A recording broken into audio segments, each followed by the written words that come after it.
Salut à tous, bienvenue sur ce nouveau top 5 des stars mortes d'une façon stupide. Toute personne, un jour ou l'autre se demande comment vais-je mourir. Dans mon sommeil, d'une attaque cérébrale en regardant la Star Academy, d'une crise cardiaque en apprenant que le PSG est champion de France, pour les personnes qui suivent, en plus de mourir, ce qui n'est pas un truc cool de base, elles n'ont pas eu la décence de le faire en beauté. Je vous propose donc de regarder ces 5 stars. 1, 2, 3, funk it.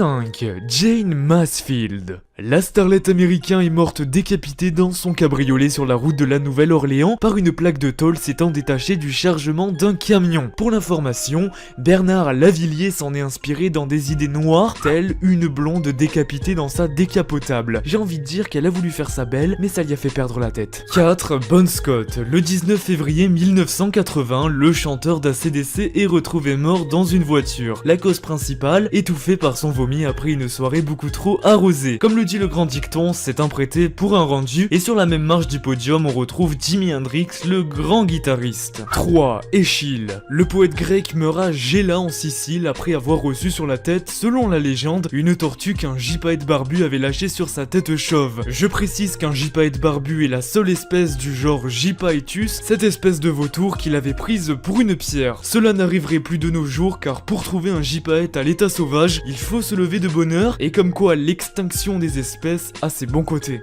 2. L'abbé Prévost. L'auteur de Manon Lescaut a été trouvé inanimé dans la forêt de Chantilly par des paysans. Lorsque le chirurgien décide de planter le bistouri, je précise avant qu'on me dise dans les commentaires qu'est-ce qu'un bistouri, c'est simplement un instrument utilisé en chirurgie pour faire des incisions, pour pratiquer simplement une autopsie. Et bien l'abbé se met à hurler, et je pense que vous avez compris, en fait simplement il n'était pas mort, il l'a planté un petit peu trop tard, n'est-ce pas? Et nous arrivons déjà à la première place de ce classement. Vous en avez sûrement déjà entendu parler grâce à vos grands-parents, ou bien grâce à vos parents simplement. Il avait des Claudettes, il avait les cheveux blonds. Effectivement, je parle de Claude François. Mort électrocuté dans son bain en essayant de remettre à sa place une lampe au fil dénudé, c'est dans ces cas où l'on voit l'utilité des bougies autour de la baignoire. Lui qui chantait c'est de l'eau, c'est du vent, là c'était plutôt de l'eau et du courant. Il a d'ailleurs été depuis proclamé meilleur conducteur qu'Ayrton Senna.